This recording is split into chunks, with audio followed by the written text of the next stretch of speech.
नमस्ते, मैं हूं सिद्धांत और आप ललन टॉप देख रहे हैं। सुप्रीम कोर्ट के 7 जजों की बेंच ने आज एक वर्डिक्ट तो कहेंगे ही, वर्डिक्ट दिया है जिसमें कम से कम अलीगढ़ में मौजूद अलीगढ़ मुस्लिम यूनिवर्सिटी जो है उसके माइनॉरिटी स्टेटस प्राप्त करने का रास्ता थोड़ा खुलता हुआ दिखाई दे रहा है। सुप्रीम कोर्ट ने कहा, जिस बेंच की अध्यक्षता CJI DY चंद्रचूड़ कर रहे थे, जिनका लास्ट वर्किंग डे भी है, उस बेंच की अध्यक्षता कर रहे CJI ने कहा कि एक नई बेंच के सामने इस मैटर को रखा जाएगा जहां पे AMU को इस बात को प्रूव करना पड़ेगा और कि वो माइनॉरिटी स्टेटस क्यों उन्हें मिल सकता है, इस बात को स्टैब्लिश करना पड़ेगा। नलिनी हमारे साथ जुड़ने वाली है। नलिनी लॉ टुडे की रिपोर्टर है। इस मामले को उन्होंने कोर्ट रूम की ऑनलाइन कार्रवाई को ऑब्जर्व करते हुए कवर किया है।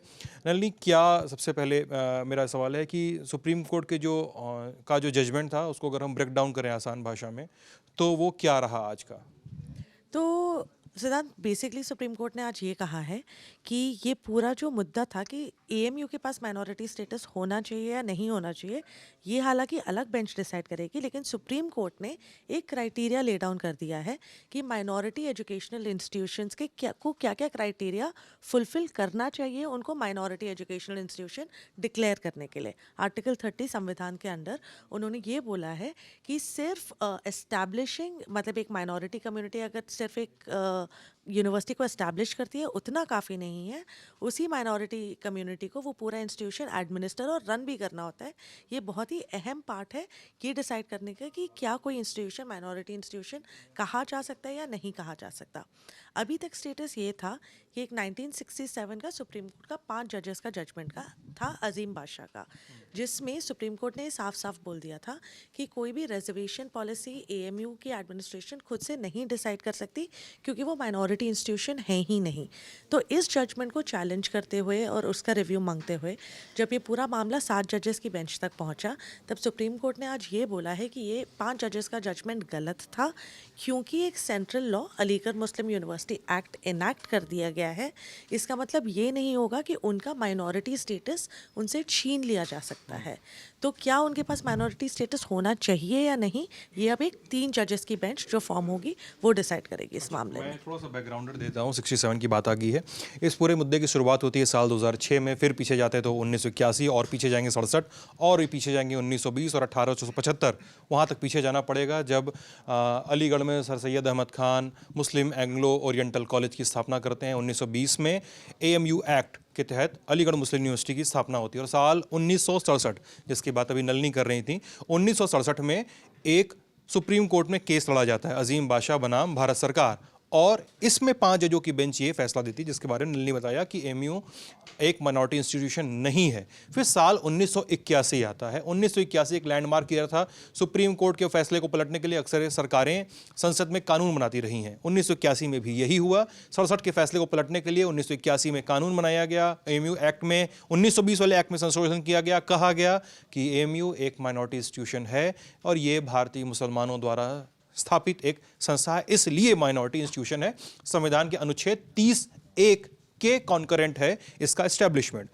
फिर साल 2006 इलाहाबाद हाईकोर्ट की बात करें, जब इलाहाबाद हाईकोर्ट में चैलेंज किया जाता है 81 के अमेंडमेंट को, जिसको स्ट्राइक डाउन करता है इलाहाबाद हाईकोर्ट, किन ग्राउंड्स पे कैसे पहुंचता है मामला इलाहाबाद हाईकोर्ट, फिर सुप्रीम कोर्ट में कैसे अपील आती है, और उस पर जो UPA की सरकार, पूर्ववर्ती सरकार, फिर NDA सरकार 2014 में आती है, 2016 में बोलती है कि नहीं, हम अपनी अपील ही वापस लेने वाले हैं। ये पूरा केस बताइए क्या था?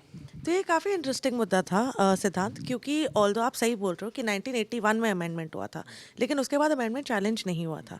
2005 में यूनिवर्सिटी की जो एडमिनिस्ट्रेशन थी वो एक रिजर्वेशन पॉलिसी लेके आए थे, जिसमें उन्होंने बोला था कि 50% सीट्स हम सिर्फ मुस्लिम स्टूडेंट्स के लिए रिजर्व करेंगे। मेडिकल PG कोर्सेज में।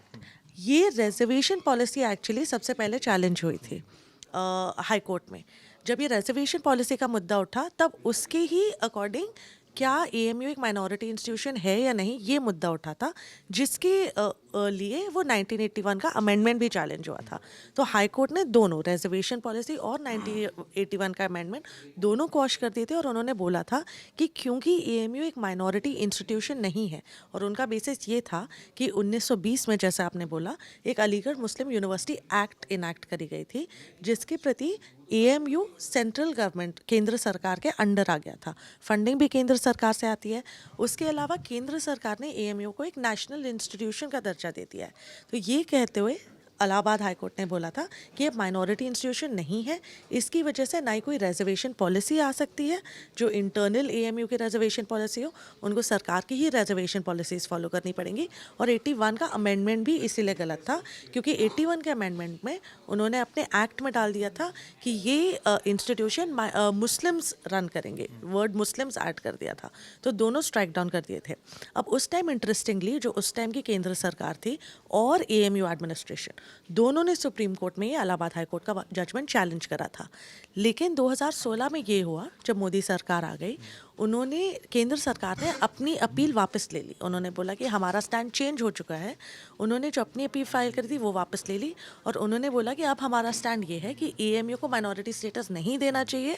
और इनफैक्ट उन्होंने पूरी हियरिंग के दौरान अपोज किया था एएमयू का स्टैंड कि उनको माइनॉरिटी स्टेटस नहीं मिलना चाहिए। अच्छा, अब मैं दो छोटे छोटे सवाल पूछूंगा आपसे। चूंकि आज तो जजमेंट आ गया, सीजीआई के क्या रिमार्क्स रहे मोटा मोटी सबको पता ही है। उन्होंने कहा है कि आर्टिकल 3(1) की वैधता और उसके कॉन्करेंसी पे जो बातें की वो तो पता ही है। जब सुनवाई हुई इसकी इस साल, अभी 7-8 महीने पहले तो सुनवाई हो रही थी इसकी, जब सुनवाई हुई तो मैं चाहूँगा कि दोनों पक्षों की जो प्रमुख दलीलें थीं वो क्या थीं, और अगला सवाल तो मैं इसके बाद पूछ लूँगा। चलिए पहले ये सवाल। तो सबसे बड़ा मुद्दा, अब देखो सवाल ये है कि ये 3 जज बेंच को रेफर क्यों हुआ है। ये 7 जजों की पीठ पे डिसाइड कर सकते थे कि ये माइनॉरिटी इंस्टीट्यूशन होना चाहिए नहीं, लेकिन 3 जजेस को इसलिए रेफर हुआ है क्योंकि इस पूरा मुद्दा एएमयू के एस्टैब्लिशमेंट को लेके है कि एएमयू एस्टैब्लिश कब हुआ था। क्या 1800 में एस्टैब्लिश हुआ था जब एमएओ कॉलेज फॉर्म हुआ था जो आगे जाके एएमयू बना, या जब 1920 में एएमयू एक्ट इनैक्ट हुआ था तब एएमयू एस्टैब्लिश हुआ था।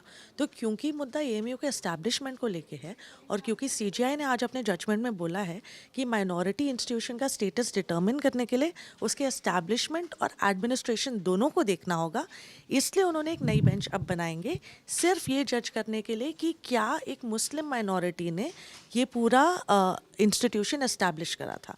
अगर ये प्रूव हो जाता है, अगर एएमयू ये अपना मुद्दा प्रूव करने में काबिल होती है सुप्रीम कोर्ट के सामने, तो उनके लिए माइनॉरिटी स्टेटस मिलना बहुत आसान हो जाएगा। लेकिन क्योंकि हमने देखा केंद्र सरकार ने भी आके यही दलीलें दी थी सुप्रीम कोर्ट के सामने, उन्होंने बोला था कि एक सेंट्रल एक्ट है जिसके अंडर एएमयू फंक्शन करता है। केंद्र सरकार ने ये भी बोला था कि जो अमेंडमेंट्स हुए हैं एएमयू एक्ट में पिछले कुछ सालों में, उसके थ्रू एएमयू ने बाकी कम्युनिटीज़ के लोगों को भी अपने कॉलेज में एंटर करने के लिए अलाउ कर दिया है। और सिर्फ कॉलेज में ही नहीं, गवर्निंग बॉडीज़ में, एडमिनिस्ट्रेशन में बहुत सारे अलग अलग कम्युनिटीज़ के लोग अब एएमयू में हैं। तो ऐसा बोलना कि ये सिर्फ एक माइनॉरिटी रन इंस्टीट्यूशन है, गलत बात होगी। केंद्र सरकार ने ये भी बोला था कि एक नेशनल इंस्टीट्यूशन का स्टेटस एएमयू को हमने दिया हुआ है क्योंकि वो केंद्र सरकार के अंडर आती है। तो इसलिए क्योंकि एक नेशनल इंस्टीट्यूशन का स्टेटस दिया हुआ है, इसलिए सारी कम्युनिटीज़ को वहाँ जाना अलाउड होना चाहिए। लेकिन अब ये सारी दलीलें 3 जज बेंच के सामने रखी जाएंगी कि एएमयू कब एस्टैब्लिश हुआ था, किसने एस्टैब्लिश करा था, कहाँ से फंडिंग आती है, क्या ब्रेन था पूरा एएमयू एस्टैब्लिश करने के लिए। तो ये सारी दलीलें क्योंकि एक डिटेल में जाना पड़ेगा, इसलिए अलग पीठ बनाई गई है 3 जजेस की जो अब इन पूरे मामलों में देखेंगे। यानी अभी तक 2005-2006 के जजमेंट को काउंटर करने की बात हो रही थी, अब ये बात होगी कि इस्टेब्लिशमेंट कैसे हुआ। क्योंकि बार बार आपको भी ये पता ही होगा ऑब्वियसली कि लॉयर्स की लॉबी में ये बात चल रही है, चर्चा चल रही है एक तरह से सुप्रीम कोर्ट लॉयर्स की लॉबी में कि सीजीआई चाहते तो इसको आज का आज निपटा सकते थे, उनका आज का आखिरी वर्किंग डे था, आज का आज निपटा सकते थे। लेकिन 3 जज बेंच के पास भेजने का मकसद क्या था? क्या वो कहीं अटक गए या किसी और पॉइंट पे डिस्कशन करना चाहते थे? जैसा आपने बता ही दिया कि अब इस्टेब्लिशमेंट पे बात होनी है, वो पूरा अलग केस है। एएमयू को ये इस्टेब्लिश करना पड़ेगा कि 1875 या 1878 में किन पॉइंट्स के तहत इसका इस्टेब्लिशमेंट शुरू हुआ, रनिंग शुरू हुई, 1920 में क्या हुआ और कुछ। हाँ, इसका एक रीज़न सिद्धांत ये भी है कि जब भी कोई कॉन्स्टिट्यूशन बेंच कोई भी केस सुन रही होती है ना, तो वो शुरू में ही, हियरिंग के शुरू में कुछ इश्यूज पैन आउट कर देते हैं कि हम सिर्फ इन लिमिटेड इश्यूज पे ही मामला सुनेंगे। क्योंकि अगर वो ऐसा नहीं करेंगे तो हियरिंग्स कभी ख़त्म ही नहीं होंगी, क्योंकि कॉन्स्टिट्यूशनल इश्यूज में बहुत सारे सब इश्यूज भी ऐड हो जाते हैं। तो इन 7 जजेस ने एक ओवरआर्चिंग व्यू दिया है कि माइनॉरिटी इंस्टीट्यूशंस कैसे एडमिनिस्टर होने चाहिए, कैसे एस्टैब्लिश होने चाहिए, कब उनका स्टेटस लिया जा सकता है, कब उन्हें स्टेटस दिया जा सकता है, और जो स्पेसिफिक एस्पेक्ट्स हैं जैसे एएमयू रिलेटेड कि कब एस्टैब्लिश हुआ, किसने एस्टैब्लिश किया, वो इस 7 जज बेंच इसमें गई नहीं है, इसलिए उन्होंने बोला कि 3 जज बेंच डिसाइड करें। जी, और कुछ इस पे ऐड करना चाहेंगे आप अपनी तरह से, आई गेस? कि अब देखना रह जाएगा। अब देखो, एएमयू को अब लड़ाई तो लड़नी है अब जाके 3 जज बेंच में। लड़नी है, लेकिन लड़ाई उनके लिए डेफिनेटली इजी हो गई है। तो जो हम देख रहे हैं कि मिठाइयाँ बट रही हैं एएमयू में, मिठाइयाँ बटने का रीज़न भी है क्योंकि ये 1967 का जजमेंट जो अभी तक रोड ब्लॉक था उनके लिए, जिसकी वजह से वो माइनॉरिटी स्टेटस नहीं क्लेम कर पा रहे थे, वो हटा दिया। तो ये बहुत ही बड़ा रोड ब्लॉक हटा दिया है। अब एटलीस्ट उनके पास एक लेवल प्लेइंग फील्ड है कि वो 3 जज बेंच के सामने जाके अपना केस रख सकते हैं और होप कर सकते हैं। और इनफैक्ट उनके लॉयर्स ये भी बोल रहे हैं कि जैसी सिचुएशन है और जिस तरीके से एएमयू अभी फंक्शन कर रहा है, वो काफ़ी होपफुल है कि उनको एक्चुअली माइनॉरिटी स्टेटस मिल जाएगा 3 जज बेंच के सामने जब अपना केस रखेंगे। अच्छा, यानी अभी 3 जज बेंच बनेगी, केस फाइल होगा, डायरी बनेगी, तब उनको पता चलेगा कि कॉज लिस्ट से कब सुनवाई होनी है। अभी बहुत कुछ बचा हुआ है। तो इस बातचीत पे आपकी क्या राय है, हमने ब्रेक डाउन करने की कोशिश की ललन टॉप के दूसरे वीडियोज़, और आज का ललन टॉप शो ज़रूर देखिएगा। इस मुद्दे पर ही और भी कई सारे मुद्दे हैं। लनली थी हमारे साथ, मैं हूँ सिद्धांत, आप ललन टॉप देख रहे थे। बहुत बहुत शुक्रिया।